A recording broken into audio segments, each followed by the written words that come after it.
Olá a todos. Prosseguindo o Planos de Ensino Tutorados, volume 6, semana 3, hoje é apresentado o tema de Sigmund Freud.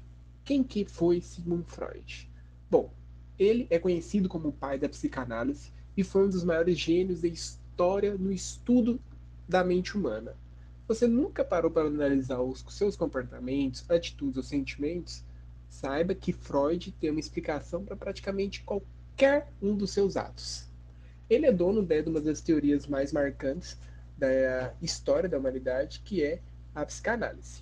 Bom, Sigmund Freud, né, nasceu no dia 6 de maio de 1856, na cidade de Priborg, que na época, né, era do Império Austro-Húngaro, e hoje, né, República Tcheca.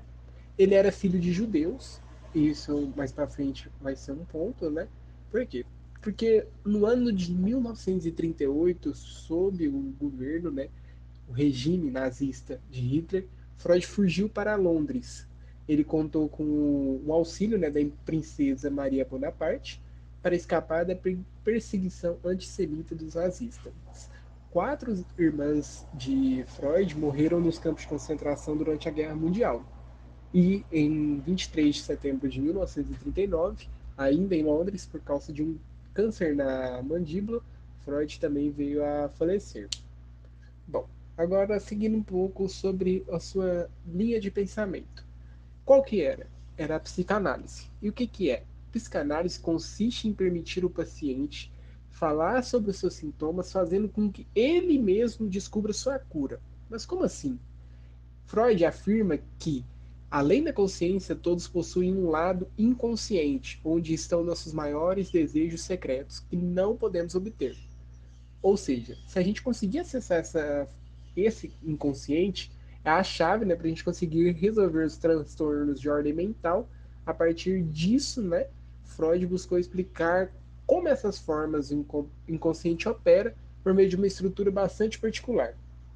Primeiro, né, eles apresentam o iceberg como uma metáfora, assim como um consciente, né, a parte imersa, desculpa, assim como o consciente, a parte emersa e o consciente, a parte submersa. Bom, e o que seria isso? Então, essa linha de estudo, né, se aplicou no começo quando Freud tentava curar os sintomas da histeria. Entretanto, né, quando ele passou a estudar o processo de repressão em si, adotou três tipos de conceitos: o id, o ego e o superego. O id apresentaria os processos primitivos de nosso pensamento, constituindo então um reservatório das pulsões. Assim, toda a energia envolvida nas atividades humanas viria do id. Em um primeiro momento, considerou que todas as pulsões seriam origem sexual ou de autopreservação. Já o segundo momento passou a considerar o conceito de pulsões de morte, atuando no sentido contrário daquelas de agressão e preservação da própria vida. O id seria então o responsável pelas demandas mais perversas e primitivas de um indivíduo. Por outro lado, o superego seria a parte do inconsciente que contrapõe o id, representando e pensamentos morais e éticos que estariam internos ao próprio indivíduo. No meio do caminho encontra-se o ego, que alterna entre a necessidade primitiva e a crença ética do ser humano. E aqui que se insere a consciência, uma pessoa mentalmente saudável, que teria a habilidade de se adaptar à realidade, interagindo com o mundo à sua volta de maneira mais cômoda, tanto para o id quanto para o superego. Bom, esse, né, foi um tópico sobre Sigmund Freud, sobre os primeiros textos dele, né? E agora a gente vai estar partindo para o segundo texto, que é de Thomas Sowell. Bom, seguindo o segundo texto, que é a caverna mental em Platão. O que está diante dos nossos olhos pode não ser a realidade do mundo que está lá fora? Bom, o texto é bastante interessante, apresenta a teoria da caverna de Platão, como já tem até um vídeo, né, aqui agora no nosso programa de residência, explicando mais a fundo, então não vou entrar muito em detalhes. Porém, né, o que o texto explora é principalmente o no século tanto 20 quanto 21, sobre as informações que nos são passadas. Será que realmente tudo que a gente pensa vem da gente mesmo ou de uma realidade que foi imposta para a gente e a gente só segue ela por nos sentir cômodos dentro.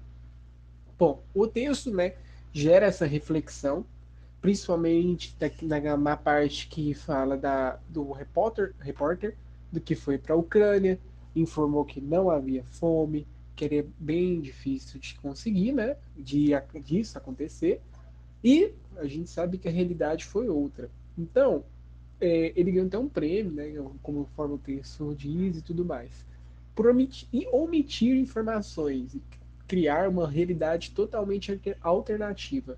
Será que realmente tudo que a gente vê hoje pelos nossos olhos é o que a gente pensa? É o que a gente realmente vê? Então, o texto, né, na parte final também apresenta, né, o Thomas Sowell.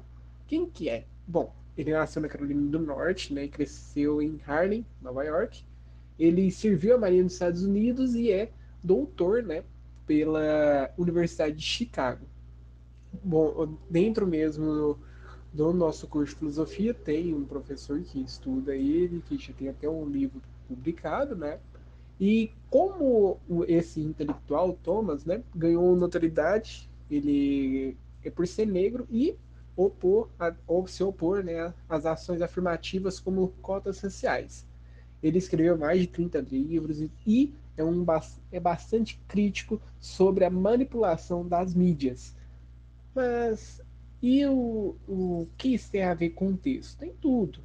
O, a caverna de Platão nos mostra aquele que contemplou a luz do sol fora da caverna e aqueles que estão dentro da caverna. Será que hoje a gente está dentro ou fora do âmbito de manipulação da mídia? Esse é o item a se pensar.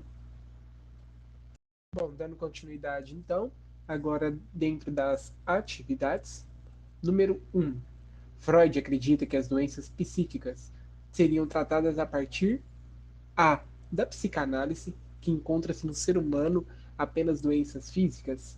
B. Da psicanálise, que seria a cura pela fala. C.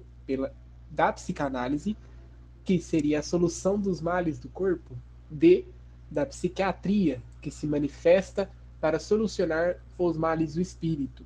E E. Da psiquiatria, que seria a cura pela fala.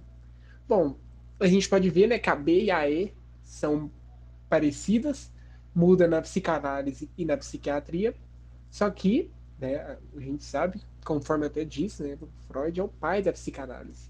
E como foi apresentado, o paciente ele acessava seu inconsciente para ele mesmo achar a cura.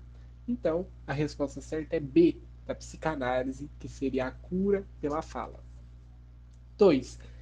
Conceitos centrais no pensamento freudiano para entender como funciona a psique humana são: A. Imaginação, superação de si e traumas. B. Consciência e traumas reais. C. Consciência e realidade latente. D. Sonhos, traumas e anomalias. E. Ego, id e superego. Bom, acho que não tem nem dúvida, né? Esse é um tópico do texto apresentado e foi onde eu apresentei mais a fundo para vocês entenderem como que funciona então a psique humana. A resposta certa é ego, id e superego. Agora, prosseguindo, 3. Para Freud, algumas das formas de analisar o inconsciente humano são A. Traumas e ego, né, desculpa. B. Recalques e anomalias. C. Sonhos e imaginação. D. Ego e consciência. É atos, falhos e sonhos? Bom, a resposta certa é a letra E, atos falhos e sonhos. Porque o inconsciente humano, né, nada mais é do que aquele consciente que, além, né, de ser o oposto do que a gente é, nos faz até sonhar. Tanto é que entra a teoria dele mais futuramente sobre a perversão, entre outros. Quem tiver interesse, direi mais sobre Freud, eu conhecer ele. Ele, né, é um dos grandes motivadores para alguns alunos entrarem no curso de psicologia. Mas essa foi a semana 3. Então, até a semana que vem, para a gente ver a Paulo Freire na semana 4 do volume 6. Até mais.